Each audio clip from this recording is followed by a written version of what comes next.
Aqui o meu aluno Eduardo Ribeiro apareceu aqui com um texto de Santa Catarina de Siena, que é uma revelação que Deus deu a ela. Deus falou com ela.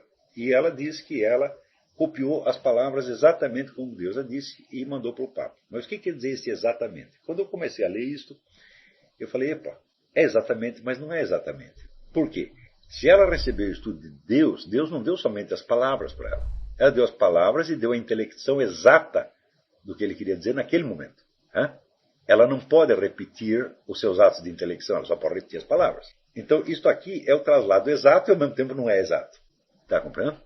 Então, eu falei, se você lê isto aqui com a perspectiva da sua alma mortal, você entende uma coisa. Se você entender com a perspectiva de alma imortal, você entende outra completamente diferente. Então, eu vou dar um exemplo. Deus começa dizendo assim para ela. Todos os sofrimentos que o homem suporta nesta vida são insuficientes para satisfazer pela menor culpa que ele tem. Isso quer dizer que se você for preso, for por campo de concentração, for torturado, etc., etc., isto não paga nenhum dos seus pecados. Zero.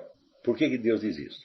Sendo eu um bem infinito, a ofensa cometida contra mim pede satisfação infinita. Isto não está ao alcance do ser humano. Desejo que compreendas que os males desta existência não são punições, mas correção a um filho que ofende. Assim, a satisfação que se dá pelo amor, pelo arrependimento e pelo desprezo do pecado, esse arrependimento é aceito em lugar da culpa e do reato. O reato é a pena devida à própria culpa do pecado. Pena inerente ao sentimento de culpa. Foi quando ensinou Paulo, esse arrependimento é não pela virtude dos sofrimentos padecidos, mas pela infinitude do amor. Foi quando ensinou Paulo ao afirmar, aspas, se eu falasse a língua dos anjos, adivinhasse o futuro, partilhasse os meus bens com os pobres e entregasse meu corpo às chamas, mas não tivesse caridade, tudo isso de nada valeria. 1 Coríntios 3, versículo 3. O glorioso apóstolo fez ver que os gestos finitos são insuficientes para punir ou satisfazer sem a força da caridade. Então tem esse elemento diferencial, que é a caridade. Como percebes, as mortificações são coisas finitas, e como tais hão de ser praticadas. São meios, não finalidades. Filha, fiz-te ver que a culpa não é reparada neste mundo pelo sofrimento, suportados unicamente como sofrimento, mas sim pelo sofrimento aceito com amor, com desejo, com interna contrição. Não basta a força da mortificação, é preciso o anseio da alma. O mesmo acontece, aliás, com a caridade e qualquer outra virtude, que somente possuem valor e produzem a vida em meu Filho Jesus Cristo crucificado. Isto é, na medida em que a pessoa recebe dele o amor e virtuosamente segue as suas pegadas. Somente assim adquirem valor. As mortificações satisfazem pela culpa na feliz comunhão do amor adquirido na contemplação da minha bondade. Satisfazem graças à dor e à contrição quando praticadas no autoconhecimento e na consciência das culpas pessoais. Este conhecimento de si gera desprezo pelo mal, pela sensualidade, induz o homem a julgar-se merecedor de castigos e indigno de recompensa. Bom, vamos parar um pouquinho, daqui a pouco eu leio o resto. Bom, acontece o seguinte, este arrependimento é perante quem? Perante quem você está se arrependendo? Perante Deus. Se você encarar isso apenas na escala da alma finita, da alma terrestre, mesmo tendo a esperança de que essa alma terrestre vai ganhar uma imortalidade, tá certo? Depois de morta, o que já expliquei que é um paradoxo, toda a dialética de culpa e reparação passa a ser terrestre, meu Deus do céu.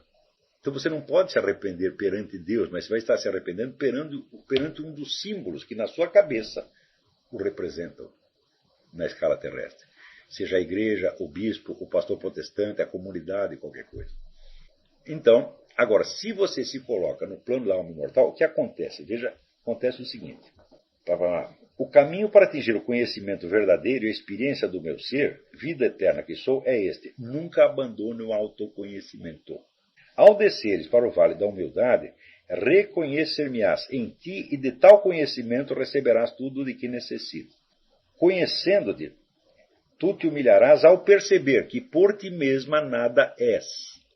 Este humilhar-se perante Deus não é dizer, eu sou um pecador, eu sou um filho da puta, eu fiz isso e mais daquilo. E fica você ficar perturbando Deus com a narração daqueles seus infames pecados. Tá entendendo? Não é isto.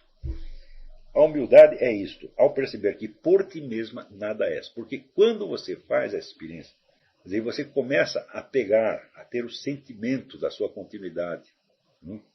Perceber que a sua existência transcende os seus estados corporais, todos eles, transcende os seus papéis sociais, etc, etc. Então, se abre para você esta obviedade. Eu tenho uma duração ilimitada. A minha alma, a minha vida, dura mais do que a totalidade da história humana. Eu sou um dos fundamentos da realidade exterior. Eu e mais todas as outras almas. Mas ao mesmo tempo que você vê isto, você vê a sua grandeza, você vê a sua absoluta falta de fundamento. Você diz, mas por que eu sou tudo isso? Da onde veio? Não tenho a menor ideia. Eu não posso fazer isto. Então, Deus está me sustentando no ser. Não é que ele me criou no passado. Não é isto, meu Deus do céu. Você só existe nele. Só existe com fundamento nele agora, nesse mesmo instante. E a hora que você entende, isso é humildade. Humildade não é você se envergonhar perante os outros dos seus pecados. Não é você passar vergonha em público. Não é nem você ir na igreja ficar batendo no peito. Não é humildade, é isto. É você aceitar, vamos dizer, a realidade, o fundamento que você tem no ser. E entender, eu não existo nem por uma fração milionésima de segundo, sem esse fator que me tirou do nada. E como ele mesmo diz, aqui, verás que o teu ser procede de mim, que vos amei, a ti e aos outros, antes de virdes à existência. Você entende que você era apenas uma possibilidade na mente divina. E que de repente você não é mais só uma possibilidade. Você é algo que veio para ficar e que durará mais do que o universo. Meu Deus do céu! Isto é humildade. Então, a humildade, meu filho, não é uma experiência moral, no sentido que nós usamos moral, de você transgrediu isso, você fez aquilo. Não, é uma experiência de ordem ontológica. É você ver a sua própria... Você vê ao mesmo tempo. Você não pode dizer, vejo a minha nulidade. Eu não posso dizer que eu sou uma nulidade. Dizer que eu sou uma nulidade é dizer que Deus não fez nada. E, no entanto, eu estou aqui, eu tenho a prova de que eu estou aqui. Quer dizer, eu sou algo que Deus criou para sempre. Ele não vai mudar de ideia, ele não vai me revogar. Ele pode até me jogar no lixo, pode jogar no inferno. Mas acabar comigo ele não vai. Porque é da minha natureza ser imortal. Eu não posso me tornar mortal, mesmo que eu queira. Eu posso matar o meu corpo, posso matar minhas ideias, posso matar... Mas tem este eu permanente que está no fundo, você não mata. Você está entendendo? Então, Deus me fez de uma vez para sempre. E por que ele fez isso? Eu não tenho a menor ideia. Eu mesmo me faria, talvez, nem...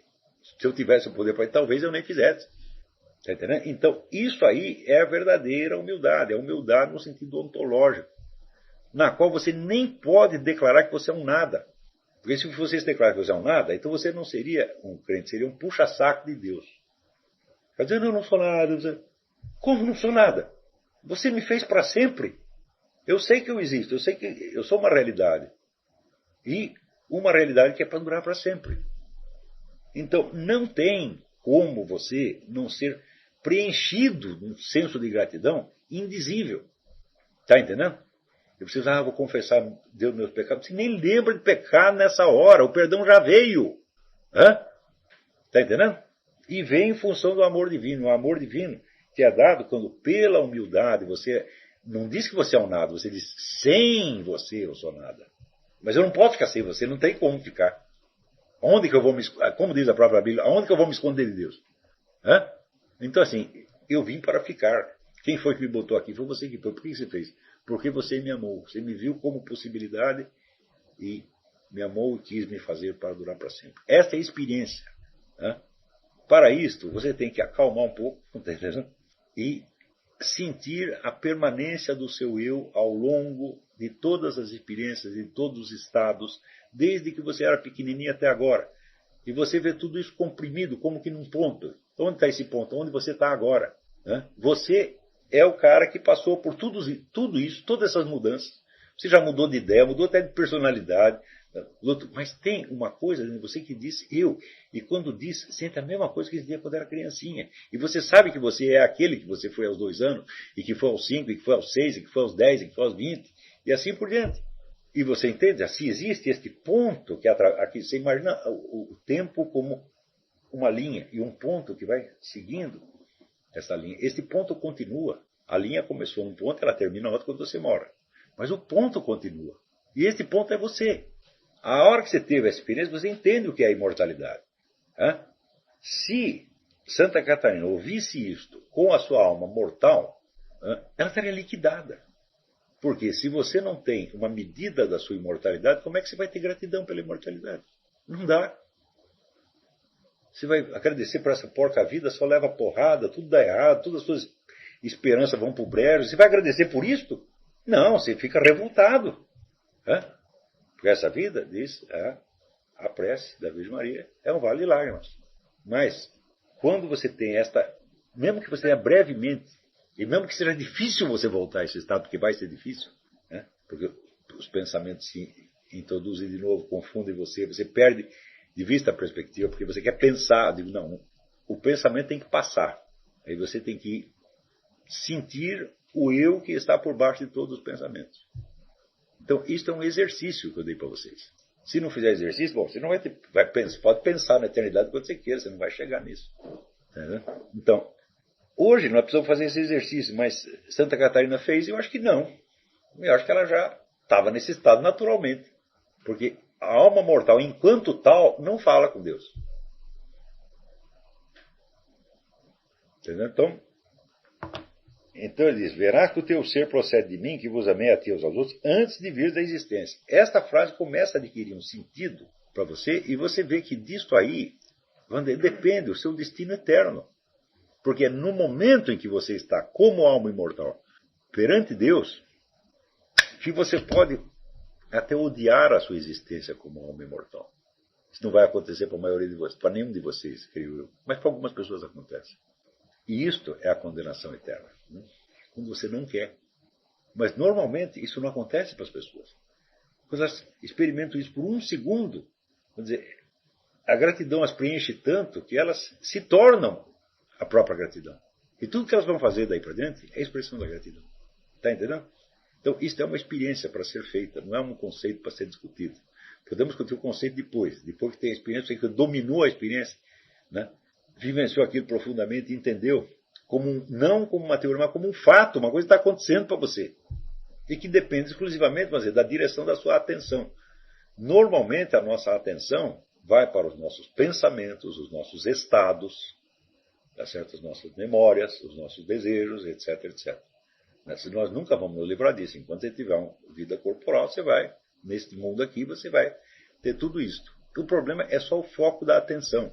E a atenção tem que baixar para um nível mais permanente, mais, por assim dizer, mais lento, que sempre esteve aí. E que, por exemplo, quando te deram um nome, você conseguiu se reconhecer pelo mesmo nome porque você sabia, chamar de Joãozinho a primeira vez, quando chamaram Joãozinho a segunda, você sabia que era com você. Porque não adianta o pessoal querer te vestir uma identidade de fora. Porque você não vai saber que a identidade é sua. Tá entendendo? Então toda essa coisa de papéis sociais, de aprendizado, tudo isso aí é uma fantasia de sociólogo louco, de psicólogo louco, que não entende que ninguém pode dar uma identidade a ninguém, se o sujeito não for capaz de pegar. E se ele é capaz de pegar, é porque ele permaneceu o mesmo. É a este mesmo que você deve dirigir a sua atenção. E se você não tem isso, mas você quer, eu quero ser humilde, então o que você vai fazer? Você vai viver se rebaixando na frente dos outros. Você vai desenvolver um sentido obediencialista que só vai te corromper. Porque daí chega um bicho safado, vigarista, que manda fazer o que é errado, tu vai fazer. Está entendendo? Você vai ser um puxa-saco de autoridade. Está entendendo? Porque não é para ser puxa-saco nem do Papa. Se o Papa fizer o treco errado, tu tem que chegar lá, como a própria Santa Catarina fazia, e dizer, olha, seja homem. Então, não é para ser puxa-saco. Humildade não é viver de cabeça baixa. Não é ser bonzinho. Ou como dizia o Chesterton, o cristão tem que ser humilde, não modesto. Como pode ser modesto se você é uma alma imortal, se Deus te fez para sempre? Como você pode dizer que você é um nada? Como nada? O que é isto? Tem vamos dizer, uma forma de existência que te eleva a uma dignidade que, como diz o salmista, está um pouco abaixo dos anjos, e às vezes está até acima deles. Então, isso aí é uma experiência. Então, está aí Rafael Salve e Eloy Vaita. Isso aqui é a dica que eu estou dando. A hora que você faz isto, uma vez que seja, você nunca mais vai esquecer isso. Você vai saber que todas as coisas que você pensou sobre seus estados, sobre personalidades, papéis sociais, é tudo uma fantasia. Não tem substancialidade, mas você tem substancialidade. Agora, todo o pensamento moderno é para dizer que a sociedade tem substancialidade, a linguagem tem substancialidade, os papéis sociais têm substancialidade, e você não. Agora, se você não tiver substancialidade, como é que você ia absorver um pouco disso que fosse? Quer dizer, eles querem dar a ideia do ser humano, do indivíduo humano, como se fosse uma entidade fantasmal, preenchida de elementos que não tiveram origem, que se formaram assim como uma espécie de peido cósmico. Tá? A sociedade, a linguagem, as classes sociais. Isso é tudo uma alienação. Isso é um golem. Você sabe a história do golem? Cara, é uma lenda judaica. O sujeito fez lá um boneco de barro e assoprou lá, fez uma mágica e o boneco de barro saiu e começou matando gente. E daí ele não sabia como desmontar aquela porcaria. Quer dizer, é um ídolo que você criou. Digo, não, meu filho, nada disso. Quem existe sou eu, porque Deus me fez para durar para sempre. Eu sou uma entidade substancial muito mais real do que todo o universo físico que eu estou vendo. Quando não existir mais o planeta Terra, eu vou existir ainda. A história humana inteira não significa nada perto de uma vida. A história humana não é imortal. A história humana teve um começo e vai ter um fim. Mas você teve um começo e não vai ter um fim. Né? E se está falhando, ainda tem isso. Além disso, quando quis recriar-vos na graça, com inefável amor, eu vos lavei e vos concedi uma vida nova no sangue de meu Filho unigênito. Então, quer dizer, se falhou, Deus botou um mecanismo de correção que restaura a sua imortalidade. Não a sua imortalidade, mas a imortalidade na glória. Né? Então, eu acho que é isso aí, né?